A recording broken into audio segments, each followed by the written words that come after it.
book club lovers.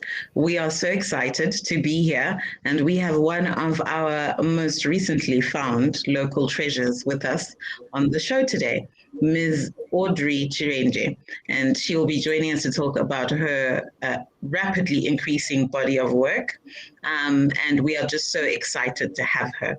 Now, as is our custom, we like to start every book club with a quote from a famous author that we believe encapsulates the spirit of that person's work and just what they stand for. And today's quote is from Wally Seonka, who is the first African writer to win the Nobel Prize in Literature. And this is what he had to say: "The greatest threat to freedom is the absence of criticism." And you'll be able to understand why I picked a particular quote for Audrey a little bit later. Welcome, Audrey. How are you doing today? Hi, Selina. Thank you so much for having me here. I'm doing okay. It's a beautiful day. Yeah, and you look gorgeous in your brightly colored yellow top, and we love that. I'm even matching just a little bit. Thank you. I wish we could swap with your head wrap. Beautiful. Thank you. Thank you very much. So, for those of you who are meeting Audrey for the first time, let me tell you a little bit about her. And those of you who are watching, our regulars and our fans of Audrey, please don't hesitate to give us a shout out in the comments. Tell us where you're watching from, and we will definitely acknowledge you during the course of the live broadcast. So Audrey Ndakaite Chirenje is an author of 3 books to date. Her debut book was Life Will Humble You, December 2019, followed by Chances, November 2020, and her 3rd book is called Appearances or Not, recently released in May of 2021. She is a marketer by profession with a Bachelor of Administration in Marketing from the Institute of Marketing Management. So she is fully degreed as well as a published author. Her day job is a head office hardware buyer at a local chain wholesaler. She has diverse working experience in the sales, customer care, and marketing fields. She's a single parent to 3 amazing girls. Her objective in her writing is to entertain, inspire, and motivate in her contemporary romance stories. On labeling people, she thinks it is limiting since people are always evolving. However, the Realist and Believer labels she will gladly accept for now. If you would like to follow Audrey, you can find her on Twitter, handle @Chirenje. You can also find her on Facebook. Audrey Chirenje Author is her handle on Facebook. You can also find her on Instagram. Audrey Chirenje Author again is her handle. She's also on YouTube, and she is also on Amazon as an author with an author profile with her 3 books there, and also on LinkedIn, Audrey N. Chirenje. So those are her handles, and you can follow her there. If you would like a copy of any of these books, please definitely order one on online on Amazon. The Kindle copies are very affordable, very accessible. You can also get her work in Innovate bookstores in Harare. So any Innovate near you in Harare, Folio Bookstore in Sam Levy Village, Alois Books at Avondale Flea Market, Lifestyle Bookstore at Eastgate in the CBD, and special delivery by arrangement. And you can do that by just contacting her on any of the handles we just spoke about. So we'll definitely share those again with you later. So Audrey, how did you start writing? Thank you. You know what? For those people that I went to school with, even in primary school, they knew that English was always my strength. So I would read a lot of books. I was an avid reader. My dad was an avid reader. He had a massive bookshelf. So we had more books than anything else. So obviously in high school, I started dabbling. Funny enough, I used to write songs, dabble with my own songs, then other people's songs. And then from there, it was the short stories. And then obviously I thought I was going to do mass comm after my A level, but then my dad would not hear of it. So I ended up doing marketing instead of mass comm. So now to this career that I have now, in 2018, that's when I wrote Life Will Humble You in July. And I wrote Chances a month after in August. It was like one book after the other. that's how this journey started. Okay, so I definitely have some questions about the connection between the books in terms of how you wrote them.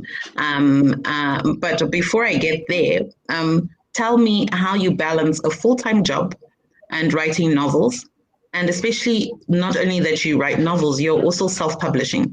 And you've managed to get your books in a wide array of bookstores locally and online.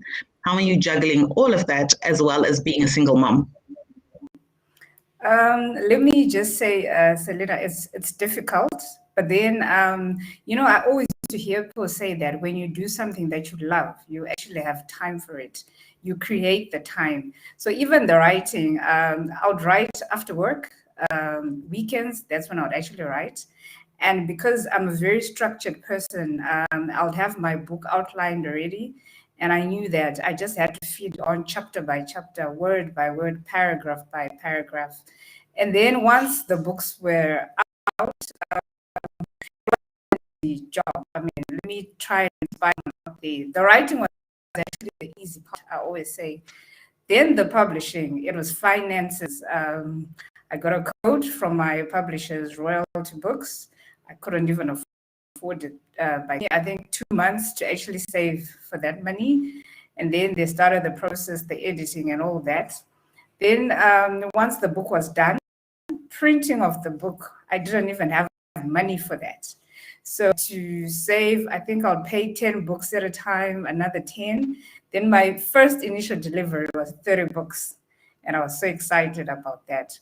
And the distribution that you mentioned that I managed to get into a couple of bookstores, obviously being a marketer, I mean, I know that distribution is very critical because people want to access the book, I'm not even doing enough. I should go nationwide and make sure that it's in Wangede, it's in Bulawayo.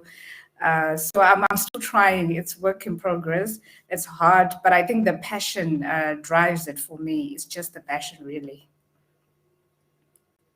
Well, that's pretty powerful. And I mean, you have quite some powerful content in these books as well. I think something refreshing and new that we're not used to seeing in the media. So I just want to say well done and congratulations for following your passion. And when I look at the timings of these books, this was as we went into the COVID pandemic. And I'm just so blown away by the fact that you actually wrote and published a book going into the pandemic and then another one in the middle of the pandemic, which you then published in the second year of the pandemic. So I'm just like, wow, that's a really good way to use your time, because some of us were baking and posting the pictures on WhatsApp statuses in the first year of the pandemic. So well done to you for pursuing your dream at such a timely time. My other question in regards to publishing is, what advice can you provide for authors seeking to self-publish? You're on your third book self-publishing, so there must be some kind of traction you've gained, some kind of appreciation of the industry and the operating environment. Tell us what your thoughts are on what budding writers who are sitting with their first book wondering what to do should do. Okay, thank you for that. And I was just going to comment that you're saying in the pandemic you're baking and posting your pictures. I think what the pandemic is, people discover their talents, and some discovered their hidden talents because there's so much time on their hands. So I believe that, we're all uniquely and wonderfully made. So to each their own. So well done for that. And then to answer your question, I always get this question a lot. I think to someone out there who's written their book, first and foremost, well done, congratulations, because it's not an easy task. And now the most important part of the publishing journey is the editing. So I know that finances will come up and then you might say, I don't have the money. The temptation is to go to your friends and family to do the editing. But I'm telling you this, do not do that. You can do that for they can proofread and all that, but you need a professional editor. So it's going to cost you money. But lucky enough, there's a wide array of publishers, editors in Zimbabwe. And you can get your, I know some will charge $2, some $3, up to about $6. So just make sure that's the best investment that you're going to do. Get a good editor, because I know I made a few errors here and there, but now that I know, it's good to get a good editor. And then once you get an editor, you need to follow what your editor will tell you. They'll give you advice, storylines and all that, corrections here and there. I remember with my first book, I got the culture and concept wrong of something, and my editor, Philip Chirenje, actually corrected me to say, no, this doesn't happen in real life when it comes to this particular subject. So you need to follow your editor, number one. Then your cover also has to be good. So you need to invest in a designer for your cover. And then I know on the cover, most of the things you just need to be creative and allow yourself to be. I know, like with my covers, someone was commenting, well, other people don't do this. I'm like, yeah, I know, but I just felt I wanted to do it in this particular way. So follow your instincts. I mean, you're an artist after all. So the cover is important. And thereafter, you need to get your flyers out. You need to do a book launch if possible. If you don't have the budget for it, you can always do a virtual book launch. And then also your networks will come into play. Your family, friends, and other people in the industry will need to actually be part of the book launch. Then thereafter comes the marketing. I mean, can I tell you a secret, Selina? I'm actually a bit of an introvert. You know, yes, I'm in the public with a job and all that, but generally I would prefer to be in my room, you know, reading and writing. That's me.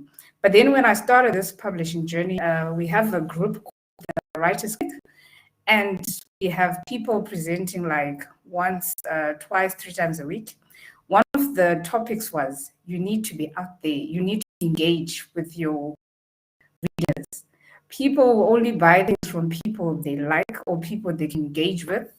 So I go out there and, you know, open an account. If you look at my Facebook account, I think it's 2019. It's very recent.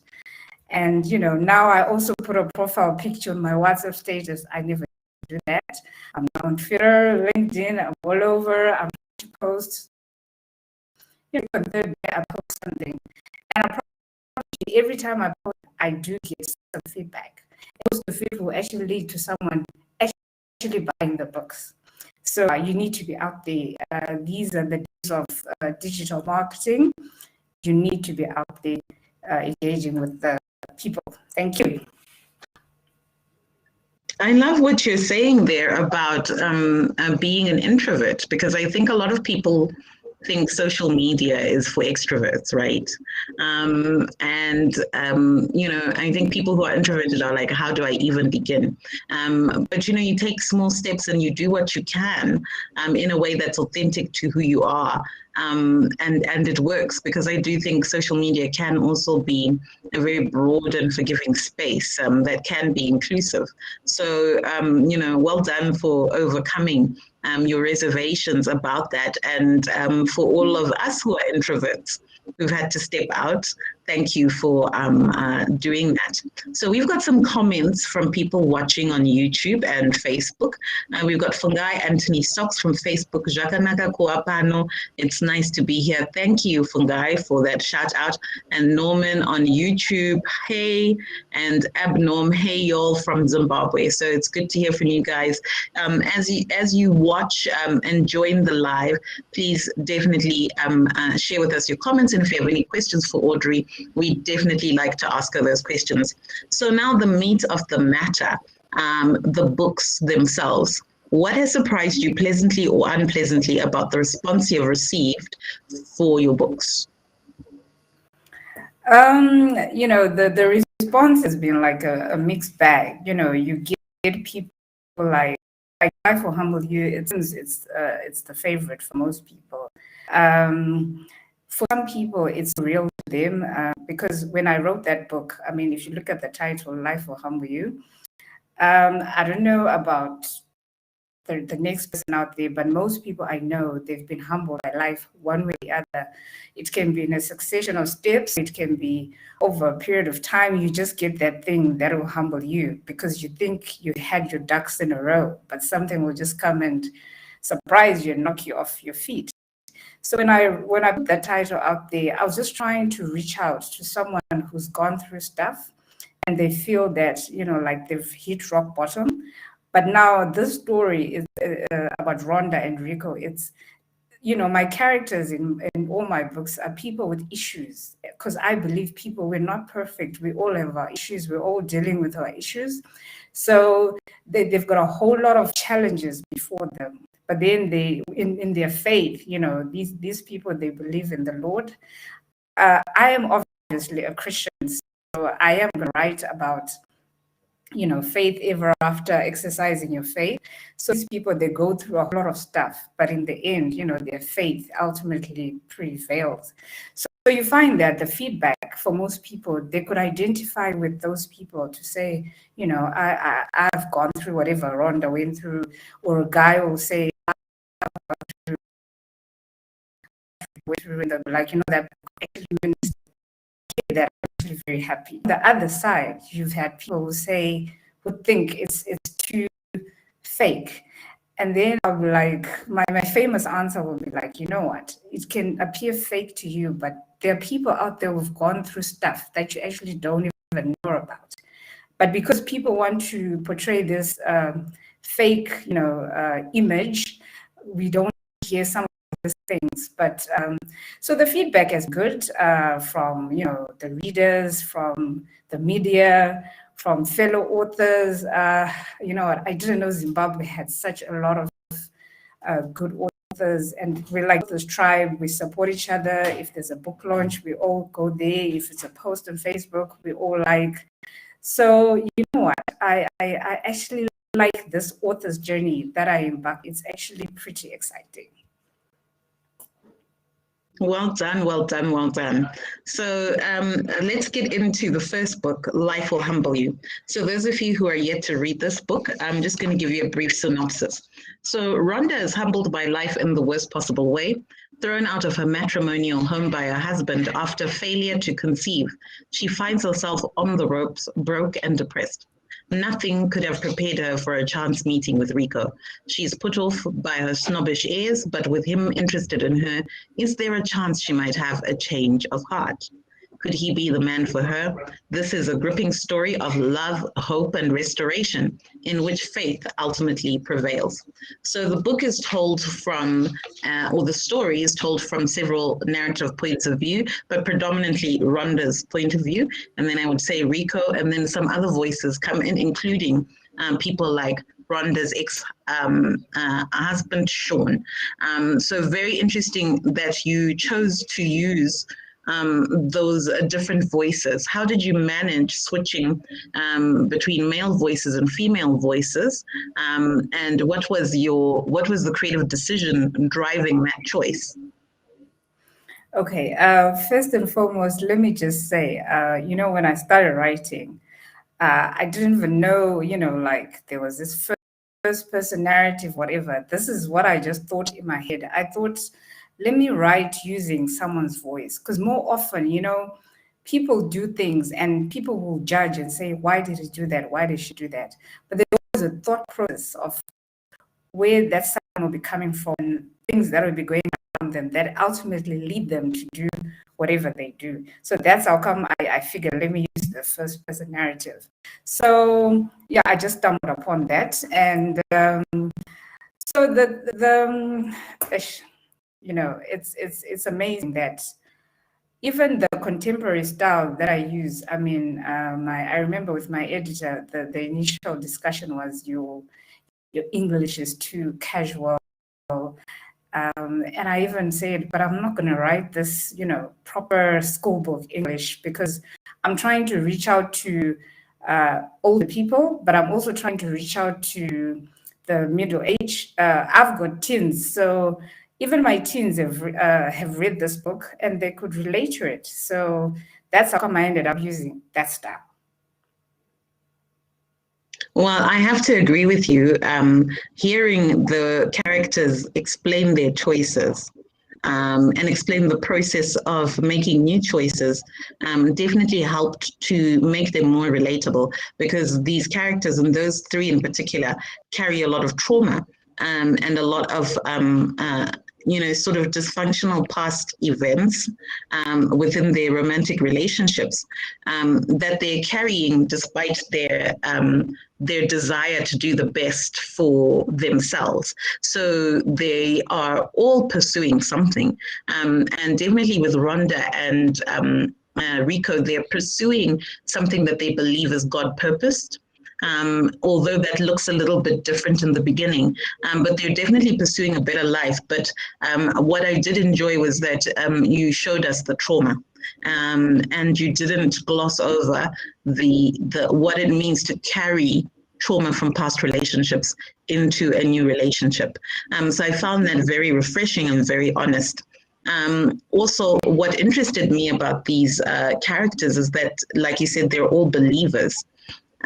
Even the people that disappoint us the most, people like Sean.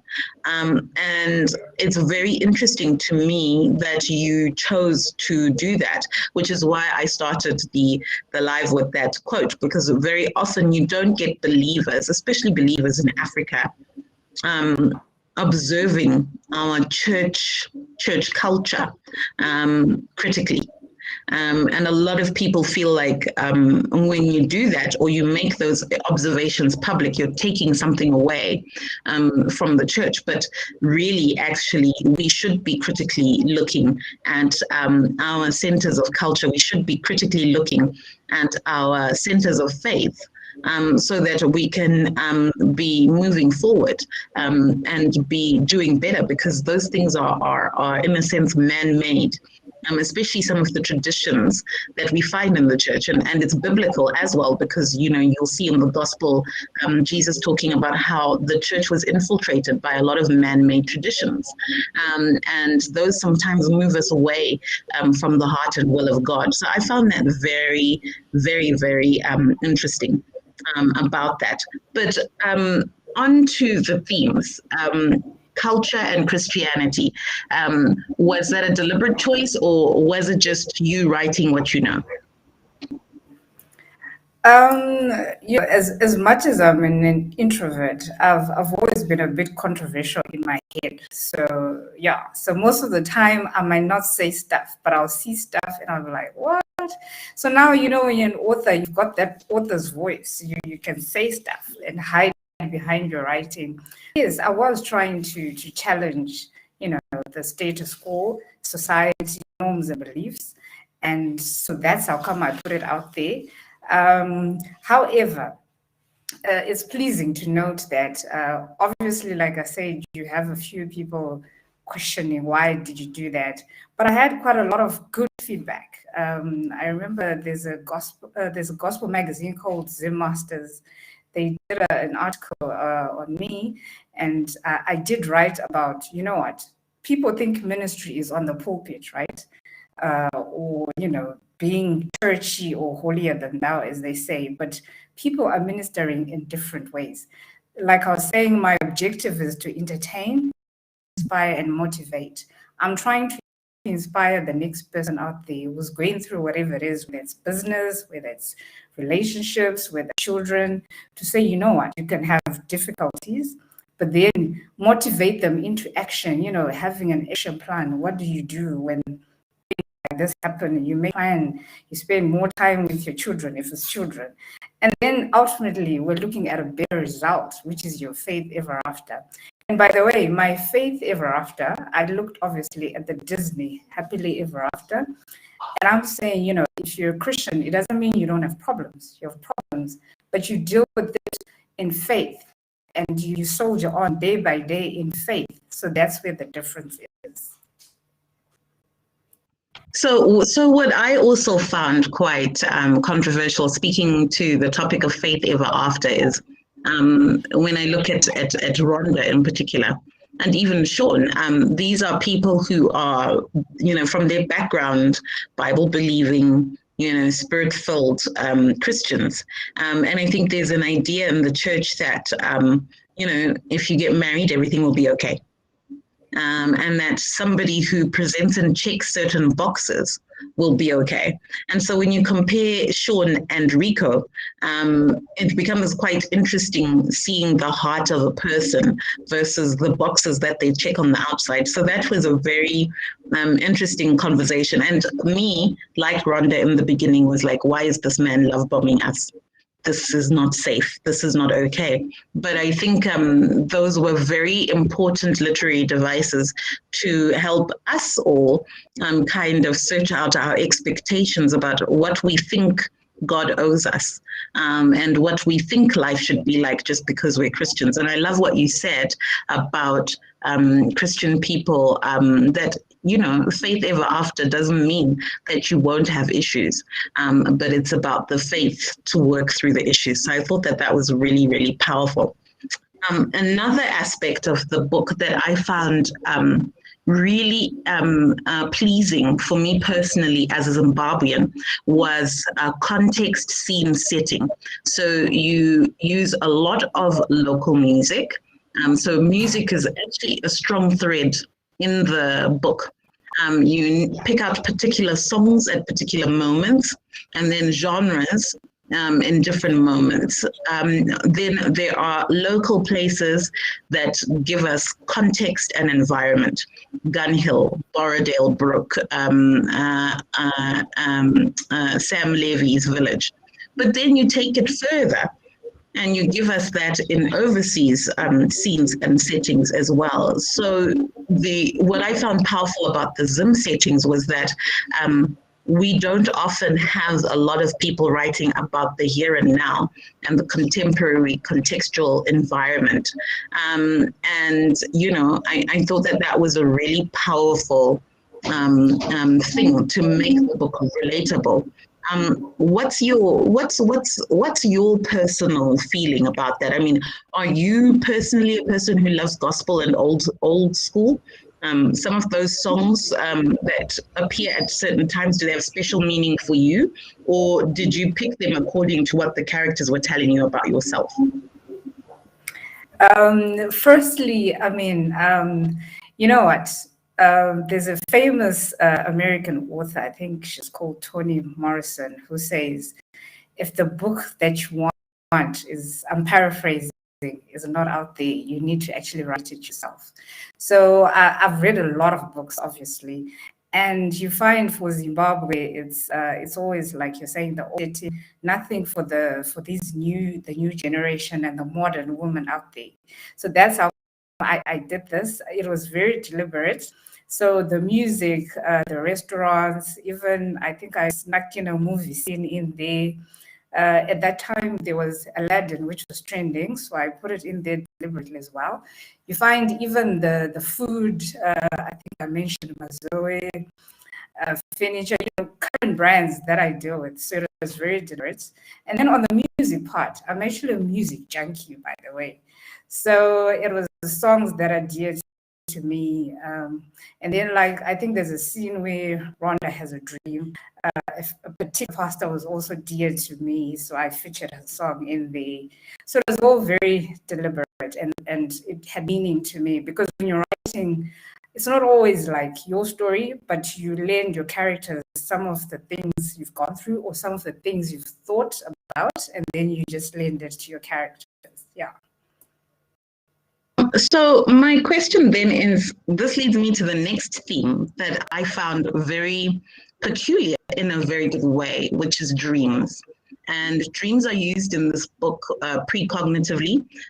They also seem to kind of be the voice of God. So characters will pray out loud, and we'll know what they're praying for, and sometimes they'll get a dream in response.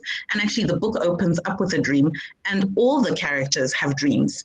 And I found that very, very interesting, because dreams are such a controversial device, even within the church. And you didn't directly call them out as the voice of God, but the connection and the correlation was very clear. Talk to me a little bit about why the dreams. The dreams are because I know people who actually dream. I mean, people in my family, I know people who dream. And like you rightly said, it's very controversial. I mean, some will tell you it's of this, it's of that. But then I believe that I was trying to, like you rightly said, my characters are flawed, and I was trying to point that, you know what, even the flawed ones, even now labeled to say this one has done this, he's no longer good. God can still speak to them. And so this was my way of, trying to use, like you rightly say, the voice of God speaking to them, because God speaks to us in so many ways. It can be a dream, it can be, another person, it can be while you're watching TV, something will just strike you, and so it was delivered. And to that issue of dreams and the voice of God and the leading of God, there was also just a strong theme of how do you, as a Christian, with trauma that you're carrying, fears and insecurities about being hurt again, walk through a sense or a confirmation that you feel you've gotten from God, and what happens when the other person doesn't feel the same way or hasn't heard it. And I think Rico and Rhonda really give us that dance very, very well. So there's the dance with God, understanding that He will do things differently. And so there's an element of trust. I think trust is a huge theme in the book. But then there's also an element of when God is speaking to you about a relationship, and your footsteps are not yet timed, how do you do that? So for me, I've read quite a bit of Christian fiction in the past. Unfortunately, this was my my second Christian fiction book written by an African. The majority of my Christian fiction reading has been from American authors. And what I find interesting about Christian fiction is sometimes we tend to gloss over this thing called faith and the personal walk with God, which is something that a lot of people who are not Christians can't relate to. But I feel like you wrote about it in a way that you helped people understand that the walk doesn't mean having it all figured out. The walk doesn't mean knowing the answer to every question, and that the walk doesn't actually also mean some of these extremes that we've come to know. And you also couch certain things within the context and leave the reader to decide. So issues around dreams, for instance, to go back to that. You also talk about the different ideas of dreams. So like when we are looking at this book in particular, and we're looking at Christian writing, do you get, for instance, some people who are like, this is damaging to the faith. This is not all right. This raw sort of portrayal of believers living in a contemporary world, broken with their issues and trying to follow or work out their faith in everyday situations and challenges in relationships, especially where they believe God is telling them, do this or don't do this.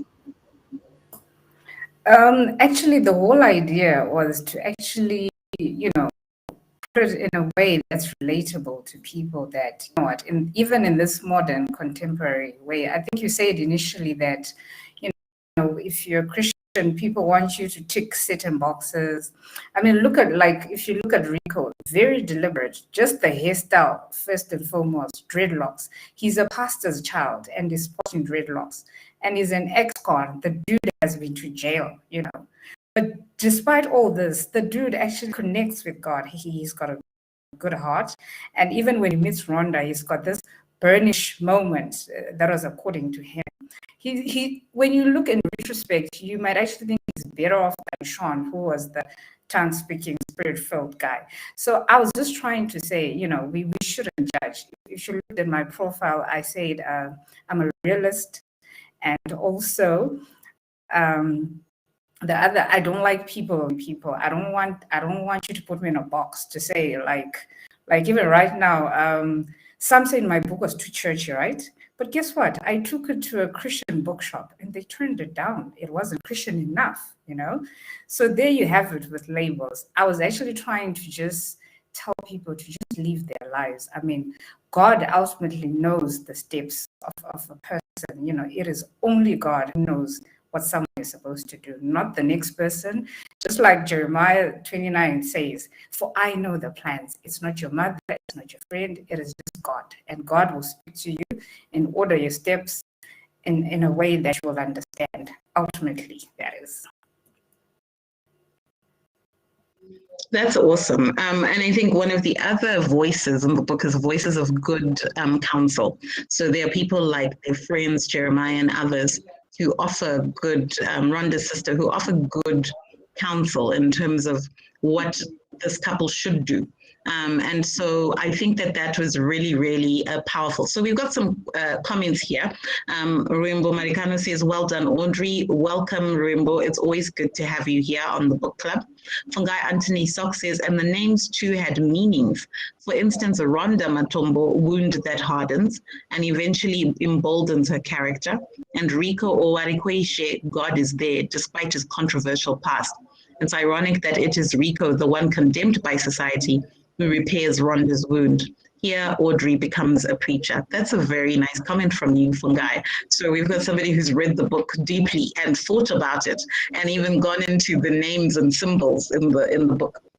So just briefly, before we touch on the other books, as we're running out of time, there's also the cultural or traditional aspects of the woman and the child. And they are reflected both in the indigenous culture, but that's also mirrored in the church culture and the pressure to have children.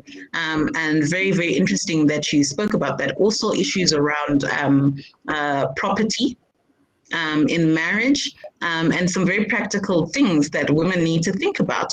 And yes, you may be thinking somebody may not hurt you in a certain way, but it is good to have things on paper in terms of how much you are owed or what it is that you put into a relationship financially. Tell me a little bit about that. Yeah, like you rightly said, all very thought about. Obviously, I have people who've gone through stuff like this. I mean, whereby I know of one woman who actually, came back from work and she found out that another woman had moved into the house. So now the issue of property comes into play. She might have contributed, whether it's $2, whether she was a housewife and she wasn't going to work, as they say. She contributed. She was there, this man, when they bought this property. So I was trying to deal with all these issues that people face from a woman's point of view and also from a man's point of view. So it was all very deliberate, and I'm glad that other people actually got it. And these discussions like the one we're having, I hope we can have many more of these discussions so that people can be aware of these things. Yes, there's faith, but these real things, this is your reality that you have to deal with. Yeah. True, so true. And I mean, I think this book is very, very real in all of those aspects, the very real aspects. Then obviously a big theme of all of your work is Black love, African Black love in today's world. When I say today's world, there's all of the contemporary issues, right? We all have. How do you trust somebody that you just meet off of the streets? How do you know that they're the one for you? How do you deal and navigate issues around lust, your own guidance, or having your own way versus God's guidance, and also real issues of male support and female support?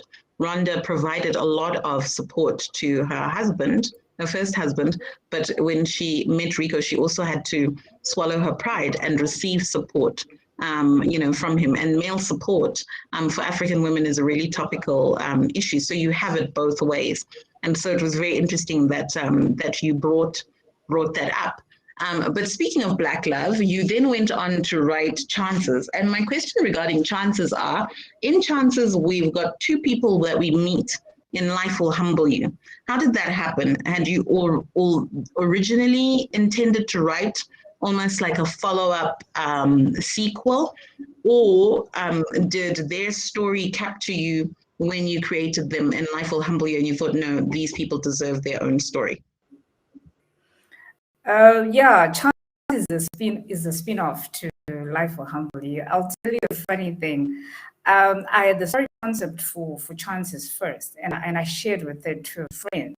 And she's like, no way, you can't write this in Zimbabwe. Who's going to relate this?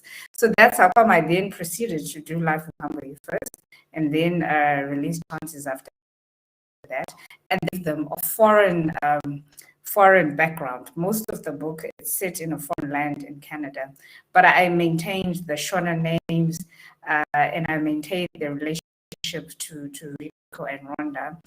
And just so you know, Chances is my favorite book. I mean, Ropa is the chick I wish I could be. You know, she takes no nonsense from people. You know, she's her own woman, and she still loves God, but in a very controversial way. I mean, she's the most controversial of all my characters. Yeah. Well, I do find that interesting. I've only read Life Will Humble You.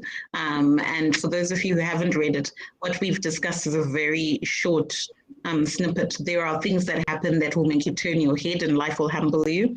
And Rhonda is a very outspoken and opinionated woman. So the fact that you speak about Ropa in Chances in this way is very, very interesting. So for those of you who are curious about what Chances is about, Wakaropa Fadzwa Ropa Reina Kondwani, so this would be Rico's sister, turns into a firecracker living on the edge after a life-changing event. A chance meeting with Raphael Mark leads her into joining the unit. For Ralph, he had to rescue and protect her, and she became his project and his silver lining. Will they get their faith ever after? And then soon after that, she wrote Appearances or Not. And this synopsis is very unique and very mysterious, Audrey. And those of you who are curious about what Appearances or Not is like, here is what Audrey left for us to know. And here goes. This was a rare and unique moment for me, though. Obviously, I've seen lots of women around, but none had ever caught my attention like this one. I knew that some people wait for a lifetime for a moment like this, and so I resolved not to waste this chance and then spend my entire life regretting. I had to take the bull by the horns and deal with the consequences later. There was no turning back. I believed that time and chance happen to us all, but what you do with the opportunities is what defines moments. Should I be the one who sits and ponders for days, or rather be the one who immediately takes action? I contemplated. Very, very powerful synopsis. So what I am most intrigued by is that in your books, you paint pictures of good men. Yes, they can have complicated pasts, but good men who profess their love clearly. There is never doubt as to where they stand, and good Christian men. And it definitely goes against the grain of the culture that Black men are not clear about their intentions, that it's hard to find a good man, and so forth and so forth. Is that your personal belief that there is a Rico for one of us and a Mark Raphael for one of us? And like your protagonist here in Appearances or Not, there's somebody like that for all of us single women? You know what? I think so, and I pray so. I believe, you want a man who's intentional, who knows what they want, So I think I pray that there's a man for every woman out there who knows what they want, who knows what time it is, and who'll just do whatever it takes to pursue that one of their dreams. Awesome. So we've come to the end of our show, and as is our custom, we'd like to hear a reading from Audrey. Just to remind you, though, where you can get Audrey's books, you can get online on Amazon. All of her books are there on Kindle, and they are very affordable on Kindle. So if you have means to pay online, that would be a really good first option. For those of us in Harare, you can go to the Innovate bookstores in Harare. You can also go to Folio Bookstore in Sam Levy Village, Borrowdale, Alois Books at Avondale Flea Market, Lifestyle Bookstore at Eastgate CBD, and Special Delivery by Arrangement. And you just look up Audrey on her author page, Audrey Chirenje, author on Facebook or Instagram, DM her, and she will organize a copy for you of one or all of the books. And I heartily recommend you get all of the books. There'll be some really good summer reading. So thank you very much, Audrey, for joining us. And And over to you for your reading for today. Thank you, Selina. It was awesome being here. So I'm just going to start, I'm reading Appearances or Not. I'm just going to read the dedication, and I'm dedicating it to someone out there. It goes to my brothers and sisters out there. Let us not be limited by appearances. You just never know. He has a unique plan for each and every one of us. So I chose chapter 2. In this book, I started with a quote at the top of every chapter. So this one, it's Farai speaking, and his quote is, "I am the main actor of my life, Farai Chifuniro Banda." This was just me doing some pep talk in my head whilst lying on my bed. After getting back from work, I'd gone to collect my day earnings from the tuck shop, which sold a small range of lubricants and airtime at the nearby shops, where I also parked my car. Additionals had been converted into the neighborhood car park, and this place had become very convenient for people like me who did not have carports or lock-up garages in their home. The car park had a marshal who collected daily parking fees, or if you had become a regular, you could pay the whole bill at the end of the month. I considered that to be entrepreneurship 101, working with what you have and being able to make a living out of it. The picture of the lady I had given a lift earlier into town came out of my head. She was really the definition of gorgeousness. A petite structure, medium height, light-skinned, rocky and was this magical star aura with her. She was for something. Imagine. I tried to woo her into a conversation with a deep sense of authenticity, but she just ignored my gestures, even with a contemptuous look of dismay. In fact, I can say that her eyes were filled with disdain, as if she saw me like a nobody. I wondered if she was one of those stubborn, bossy, independent women who were not swayed by men's gestures. Whatever the case, I knew I was a fighter and that my was always firm and solid. I believed that what I wanted, I would get. I told myself that her eyes, which once looked at me with contempt, would soon long to see me with adoration.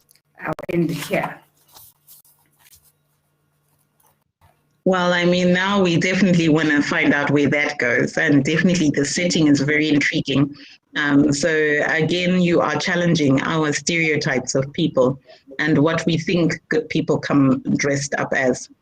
We've got Anisu Matavire joining us from YouTube saying hi. Hi, Anisu. It's good for you to join us.